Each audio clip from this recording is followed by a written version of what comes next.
Cuerpos sin miedos, donde hablamos desde la piel, el alma y la experiencia. Bienvenida, profe. Le agradecemos por acompañarnos en el episodio de hoy. Sara, Catherine, Giselle, a mí me encanta venir a estos podcasts realizados por estudiantes. Es unas propuestas maravillosas, y más con este nombre del podcast Cuerpos sin Miedos. Qué cosa tan llamativa. Entonces me encanta la temática y que me hayan invitado. Profe, muchísimas gracias por venir. El día de hoy hablaremos de esas cositas que nos ocurren y que nosotras normalizamos, como la sexualidad y las violencias de género. Yo voy a contar algo que me pasó cuando yo estaba en sexto. O sea, yo tenía como 11 años y bueno, íbamos en alternatividad por la pandemia y esto, íbamos una semana sí, una semana no y no sé qué. Y en una semana que me tocó ir, un niño me dio una carta, pero tenía 12 años más o menos. Pues yo lo vi normal y la profesora se dio cuenta. La tipa se escandalizó, citó a mi mamá y todo eso, y como que yo, pero ¿por qué? O sea, solo me dio una carta. Hasta ese momento yo no lo veía mal, o sea, como que, pero sí me asusté cuando ella dijo que iba a llamar a mi mamá, porque mi mamá siempre ha sido como muy de no quererse involucrar tanto en cosas del colegio y eso, porque dice que pierde mucho tiempo, tiene que trabajar y demás cosas. Entonces como que yo, no, mi mamá se va a enojar porque la van a hacer venir al colegio. Mi mamá fue y yo la verdad me esperaba la reacción de que mi mamá como que se enojara y me dijera: ¿usted por qué anda recibiendo cartas a niños? No sé qué, usted está chiquita. Mi mamá dijo a la profesora como que fue una de las poquitas veces que me sentí como protegida, y ella dijo como que era como mi problema si yo recibía cartas o no, o lo que yo hiciera aparte de las materias, porque de igual manera académicamente yo iba bien. Entonces que lo que yo hiciera con mi vida personal, entre comillas, no tenía que ver con mi rendimiento académico, y que ya no tenía por qué haber hecho eso, porque ya me quitó la carta y me gritó súper feo y estaban como todos los compañeros y yo me sentí muy mal. Y esa fue una de las cosas que me hicieron como que me acordé. Pues mira, eso es muy importante, precisamente porque ustedes al inicio estaban hablando sobre cuál es la relación entre estar bien informados en educación sexual y la prevención de las violencias de género. Ahí tú diste la respuesta. Si tú hubieses recibido educación sexual porque estabas en una edad de que perfectamente la podías recibir, hubieses identificado que eso fue una violencia de género en ese momento y no cuántos años después. La educación sexual por eso debe tener el énfasis en los derechos humanos sexuales y reproductivos, porque generalmente la educación sexual siempre tenía un enfoque moralista y de abstinencia, de que la mejor educación sexual es la que logra que los seres humanos pospongan a mayor edad las relaciones sexuales y que se hagan en el marco de un matrimonio. Eso es muy utópico y se va fuera de la verdadera realidad de una pareja, pero el hecho es que precisamente cuando tú te enseñan desde pequeño esos derechos sexuales y reproductivos desde la educación sexual, y no solo con ese enfoque preventivo, te están dando las herramientas para que tú mismo o misma te hagas autónoma para reconocer esas violencias y las puedas gestionar. Porque creo que la educación sexual siempre, con ese enfoque de abstinencia, tenía miedo de empoderar especialmente a las niñas en sus derechos, porque desafortunadamente los adultos le tenemos miedo cuando hablamos de derechos en nuestros niños, niñas y adolescentes, porque sentimos que vamos a perder el control, y más cuando nos hemos acostumbrado a tener el control como adultos del cuerpo y la sexualidad de los más jóvenes. Entonces ese miedo por perder el control cuando se les va a dar autonomía es el que realmente hace que efectivamente vulneremos, no con intención, sistemáticamente los derechos sexuales y reproductivos. Como lo dijiste muy bien tú, Sara, ¿cómo es que ahorita ya cuando te vas a graduar te diste cuenta que eso que te ocurrió en la primaria, en sexto, fue una violencia? Y lo peor de todo es que también en tu caso se manifestó la consecuencia de que la maestra que te quitó la carta tampoco recibió educación sexual de manera científica, sino simplemente fue la del rumor, la del moralista, a tal punto de que estaba imaginando esta maestra con la entrega de una carta. Yo cuando también me contaste dije: uy, ve que tiene que haber una carta, o sea, pero ahí ve que la maestra necesitaba educación sexual.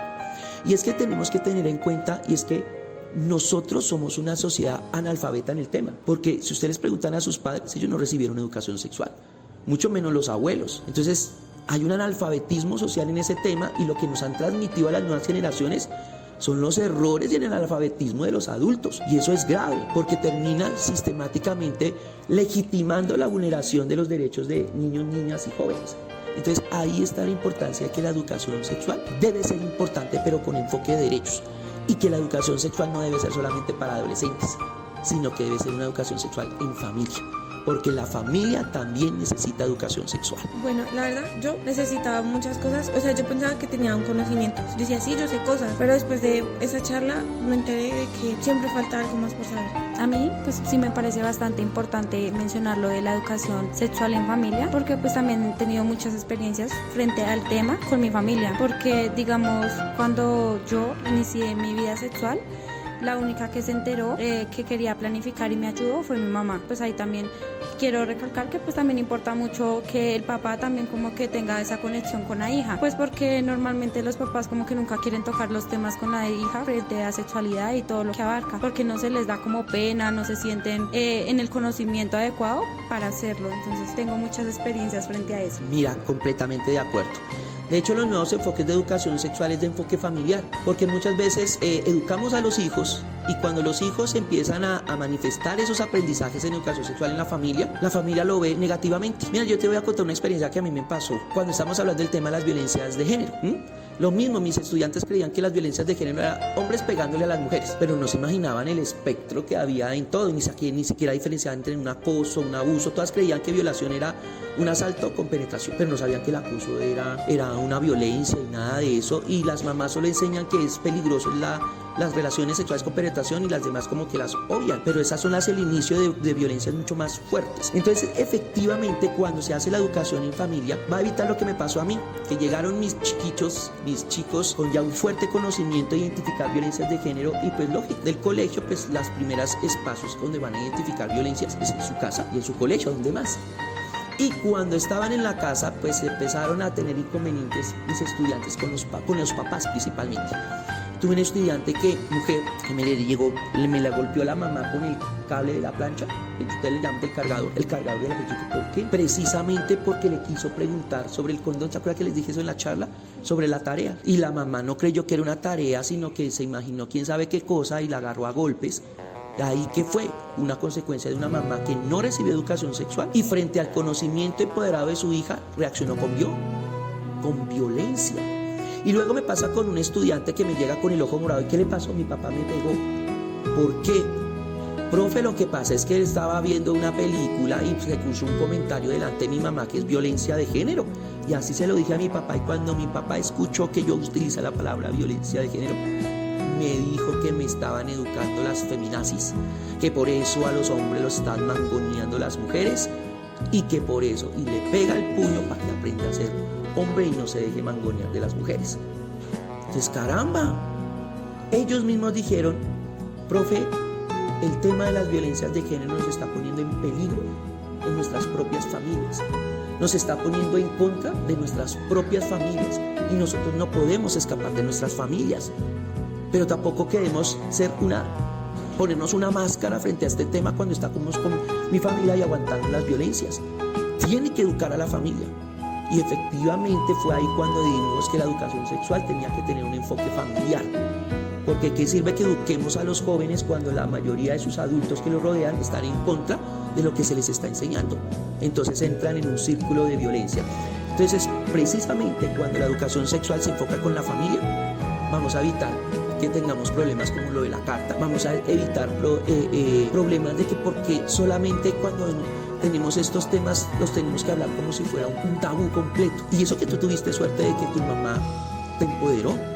La mayoría de mamás, si usted quiere que está pasando, usted es una mujer decente, y quedan como que tiene que ver la planificación con la decencia.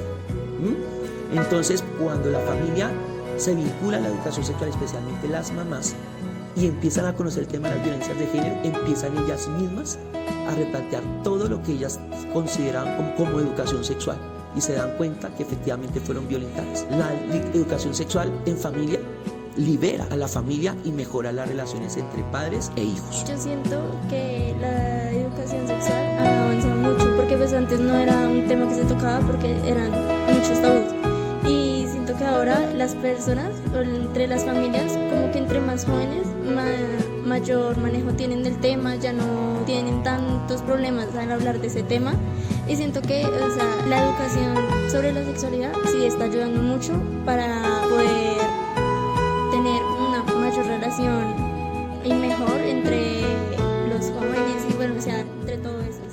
mira que eso último que tú dijiste, tienes toda la razón.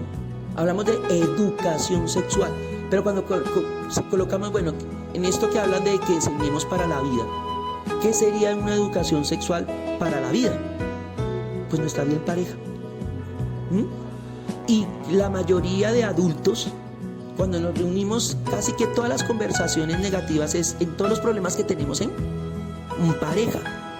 Y cuando esos mismos adultos van a hablar de educación sexual, van en contra. Y como que no analizan cómo está su vida en pareja. Han pasado por divorcios, han pasado por infidelidades y han pasado por un montón de problemas en pareja. Y todavía no lo relacionan con su ausencia de educación sexual. Afortunadamente, en el 2018 la UNESCO sacó la investigación sobre los efectos que va a tener en los seres humanos una educación sexual integral con enfoque de derechos. Y lo hizo en comparación con los otros enfoques de educación sexual. Y uno de los resultados que les pueden leer ya en el informe técnico es que efectivamente los seres humanos que recibieron educación sexual con enfoque de derechos son los que menos cambios de parejas tienen en su vida adulta y son los que más estables tienen su vida en pareja y los que más disfrutan su vida sexual y afectiva en pareja. Prácticamente que no tuvieron ningún cambio. La coincidencia es que recibieron educación sexual integral. Entonces los vuelven más estables. En cambio los que no, cambiaban de pareja porque no tenían claro, estaban más por convenciones sociales. No es que si no tengo hijos, si no tengo novia, me dicen que soy gay, yo no quiero meterme en eso. ¿Sí ve? En cambio una educación sexual te quita todos esos falsos imaginarios y te enfoca en que tú debes proteger y defender tu vida en pareja, que es tuya, y que la vida en pareja no se debe construir según las creencias de los demás, sino que la vida en pareja debe generar nuestra propia cultura. Es que con nuestra pareja decimos que nosotros no nos vamos a amar como se aman todos los demás, como si fuera una misma narrativa sexual. No, como es que todos en la misma narrativa. Entonces tenemos que inventar nuestra propia narrativa. En nuestra relación hagamos nuestra propia cultura amorosa, nuestra propia cultura sexual en pareja, que se diferencie de la pareja de los demás. ¿Alguna vez les dijeron eso? No, todas ustedes y todos nosotros nos inscribimos en el mismo relato sexual y hacemos todo lo mismo en ese relato sexual y llevamos nuestra vida de pareja todos con el mismo relato sexual. Pues en consecuencia todos empezamos a tener los mismos problemas por reproducir el mismo relato sexual. La propuesta en educación sexual es enseñarles desde pequeños que cada uno en su pareja tiene que crear su propio relato sexual. Entonces eso me parece maravilloso porque muestra cómo la educación sexual tiene esa herramienta para que tú vivas en pareja. Ustedes nos han notado que casi sí nos dicen que tenemos que trabajar, ser exitosos, una carrera, pero si ustedes se ponen a analizar todo eso, lo hacemos con el fin de ser lo suficientemente atractivos y válidos para una pareja. Es que yo estudié, y formar una familia, una relación, ese es el fin último. Y ese es el fin último, pero no nos educan para mantener esa vida en pareja estable, saludable y feliz. Y si ustedes se ponen a pensar, la mayoría de las tristezas de los adultos vienen en nuestras decepciones de vida en pareja. Y el informe de la UNESCO muestra que los que recibieron esa educación sexual no tienen ese inconveniente. ¿Ve lo bonito de la educación sexual? Entonces, profe, ¿tú podrías afirmar que si nosotros estuviéramos informados sobre educación sexual, podríamos prevenir la violencia de género? Por supuesto que sí, pero si esa educación sexual es con enfoque de derechos. Si es un enfoque abstencionista, moralista, obviamente no te va a empoderar y va a reproducir las violencias de género, porque el hecho de obligarte a abstenerte de tus relaciones sexuales implica que te estoy violentando. Te estoy violentando en tu autonomía. Entonces, efectivamente, cuando yo doy una educación sexual con enfoque de derechos, estoy educando en la libertad, pero en una libertad con herramientas válidas y legítimas. Entonces, por supuesto, y vuelvo y te digo, ahí lo reafirma el informe del UNESCO, una educación sexual con enfoque de derechos es lo mejor que le puede pasar a uno en su vida, porque no hay nada más de uno que su sexualidad. Bueno, basándonos en eso, sabiendo que la educación sexual ayuda a prevenir la violencia de género,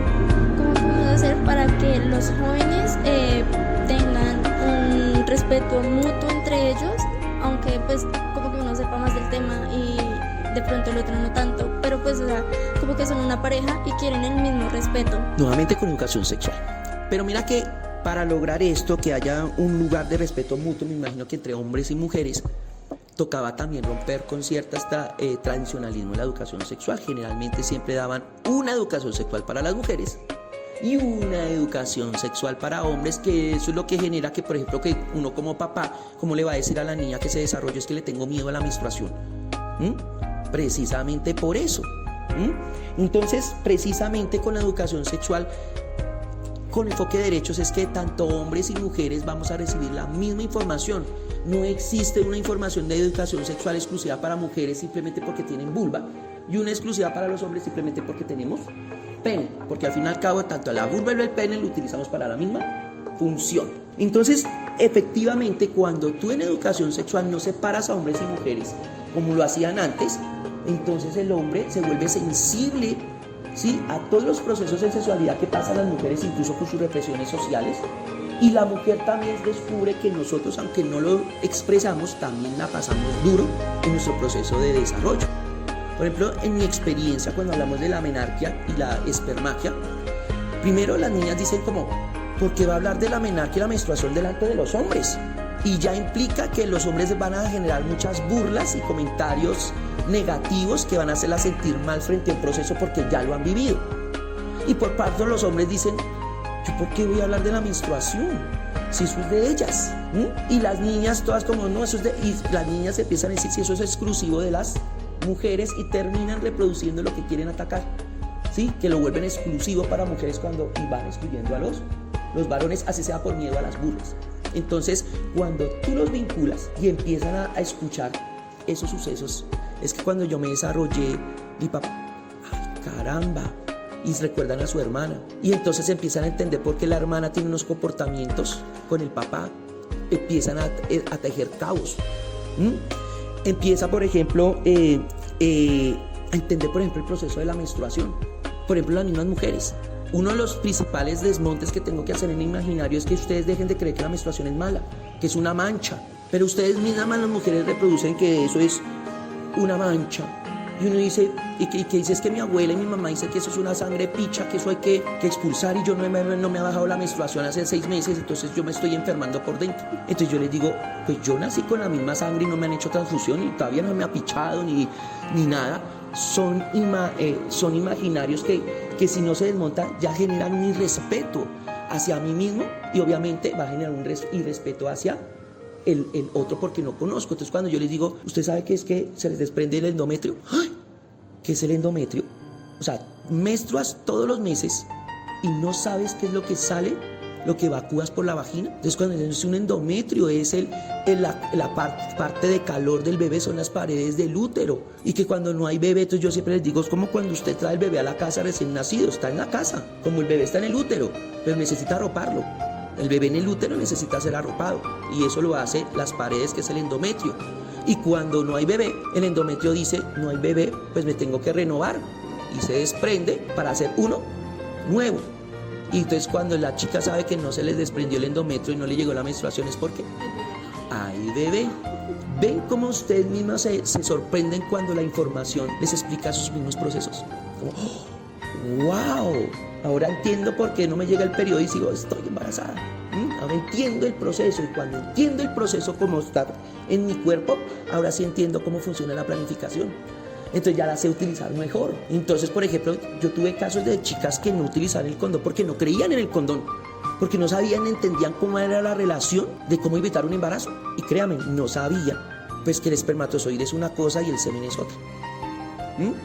Entonces cuando ya comprenden ya entiendo por qué el preservativo. Entonces no tenían una idea, pero hermano, eso es básico. Pero si no lo entienden, y ya con el conocimiento empezó a entender la planificación y fue lo primero que empezó a hacer porque entendió el proceso. Y ahí empieza el respeto. Por ejemplo, cuando llegamos las niñas, no que la menstruación con los hombres, cuando los hombres chiquitos empezaron a ver todo lo que pasan ustedes con la menstruación, que por ejemplo una niña contaba, mi mamá me trajeron chocolates cuando me desarrollé, eso me hizo sentir re incómoda Y los varoncitos, ¿y ahí para qué le regalan chocolates? ¿Qué tiene que ver eso? Las niñas decían, tampoco sabemos cuál es la relación. Entonces se solidarizaban. ¡Ay! ¿Usted le pasó eso? ¡Ay, caramba! ¿Y su mamá le hizo eso? Entonces empiezan a ser solidarios con su par mujer.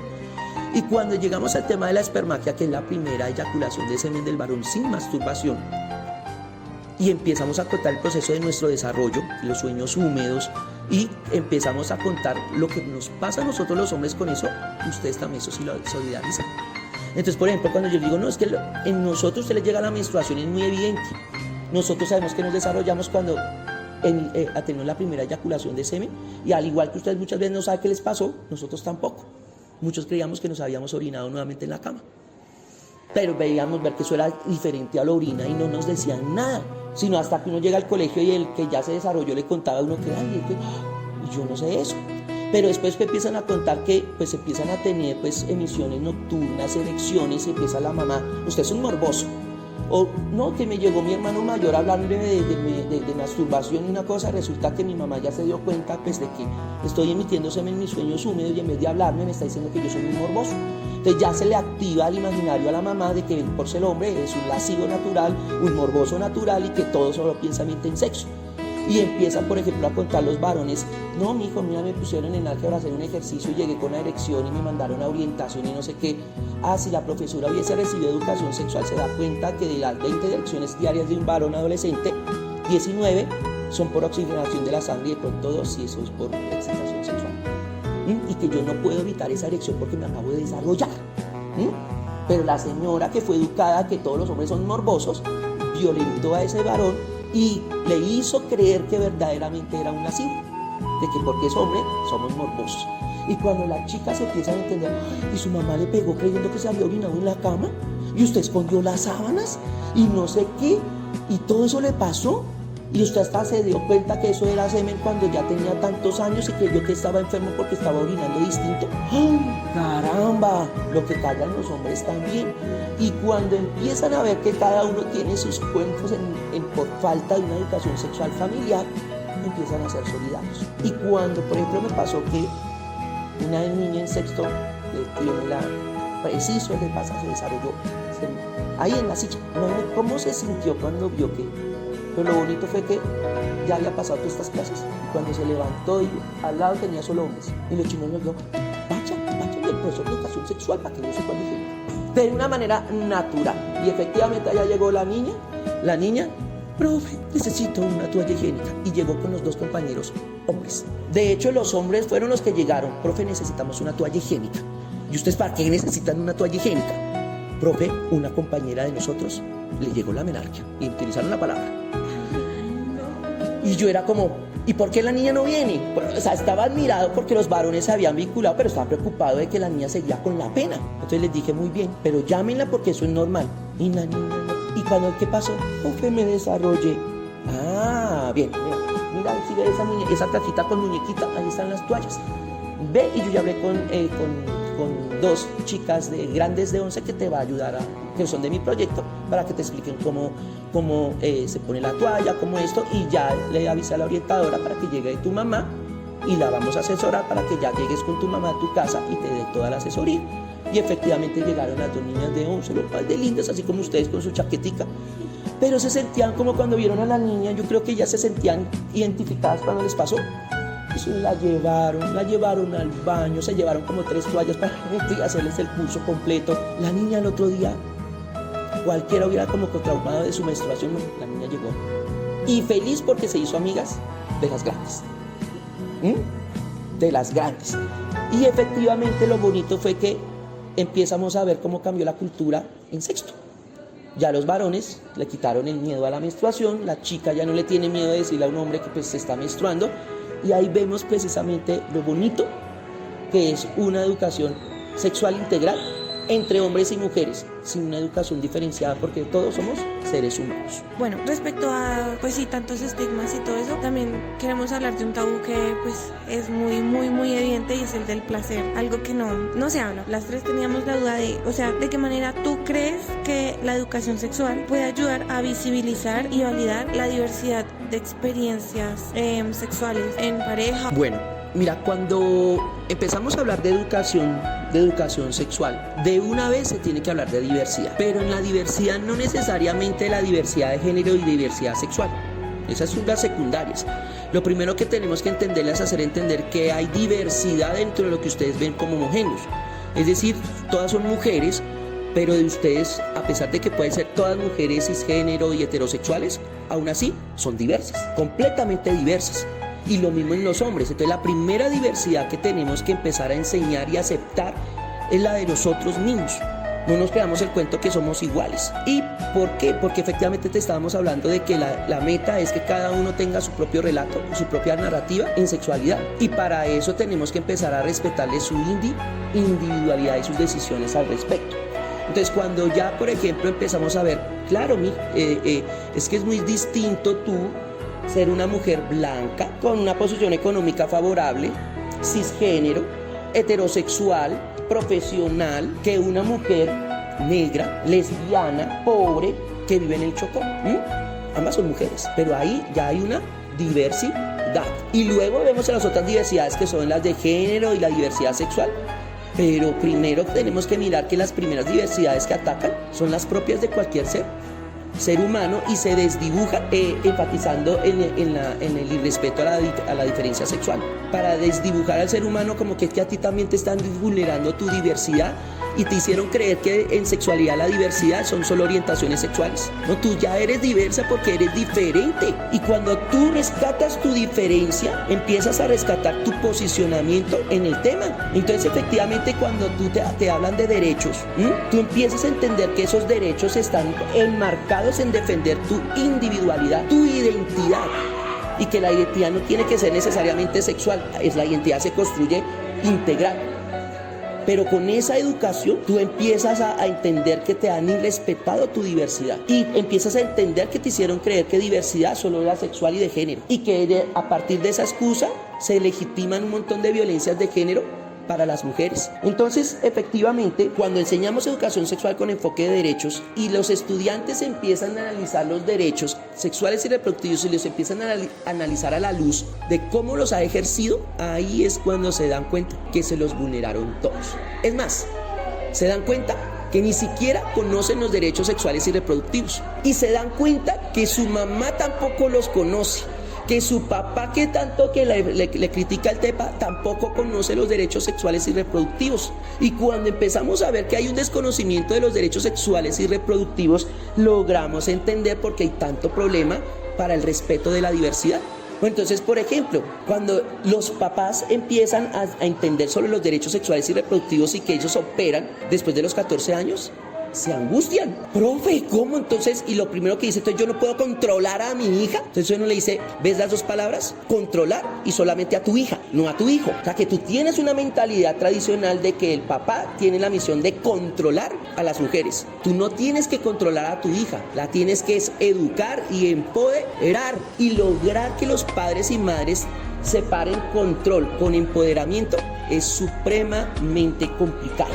Pero cuando logramos eso, los temas de diversidad, no solo sexual y de género, sino de toda la diversidad, empiezan a emerger. No, mire, yo empecé como mamá, ahora entiendo cómo empecé a sufrir, porque mi cuerpo era diverso, era divergente, no cumplía el parámetro de belleza de todos, y eso trajo unas consecuencias.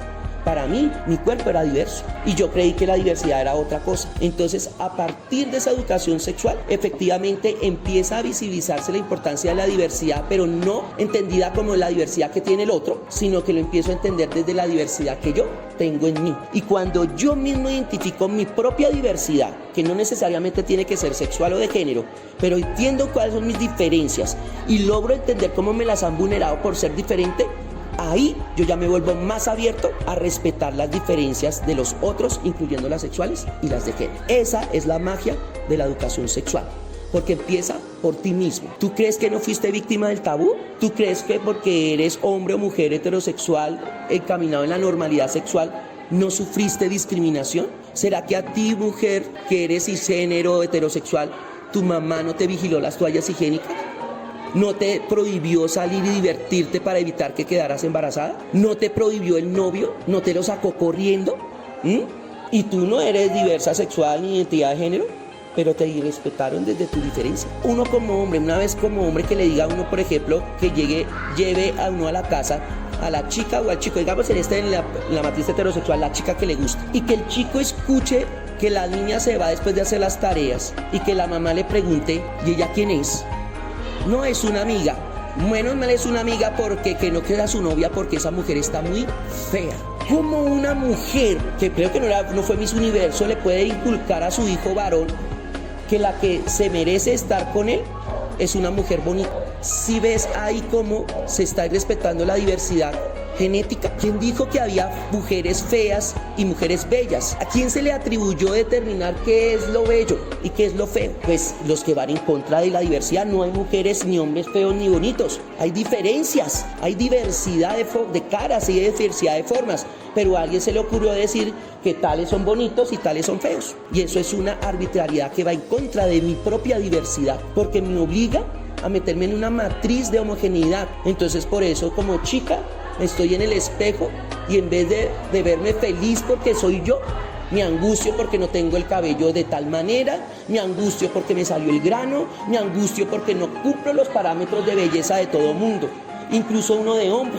No me acuerdo cuando yo una vez que tenía el cabello, empecé a tener el cabello largo, que porque estaba de moda. Mira, llegaba tarde a la universidad todos los berriondos días tratando de que secar ese cabello y que los chuquitos me quedaran bonitos, y luego entendí todo el tiempo que pierde la mujer y yo lo empecé a vivir. Estoy llegando tarde por el que seque el cabello, que es chutarlo y no sé qué.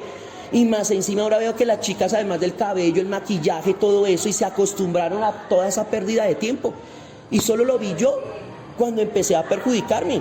Claro, pero ustedes no lo notan porque pues socialmente les recompensan. Ay, qué linda estás. Pero a mí no me decían eso y sí estaba viendo cómo me estaba perjudicando en mi vida académica. Y yo decía, pero ¿por qué a la mujer? Porque también llegaba una compañera tarde y me era lo mismo, pero me jodían más a mí. Porque estaba en la imaginación que usted, si es hombre, va a ser profesional ella. Tarde que temprano puede que sea profesional, pero se va a casar y va a tener hijos y va a tener que ser linda para el marido. También hay un irrespeto a la diversidad porque cree que todas las mujeres tienen el enfoque de casarse y tener hijos. Y entonces respetan a las mujeres diferentes y diversas que dicen, yo no quiero tener hijos o los quiero adoptar. Entonces si ves que la educación sexual no solo ayuda a visibilizar y que se respeten las diferencias sexuales y de género, sino que apunta al respeto de toda la diversidad humana. Por eso la educación sexual es la clave para la convivencia y el mejoramiento de las relaciones humanas. Si quieren continuar escuchando esta charla tan interesante con nuestro invitado especial, vayan a escucharnos en el siguiente capítulo. Los esperamos.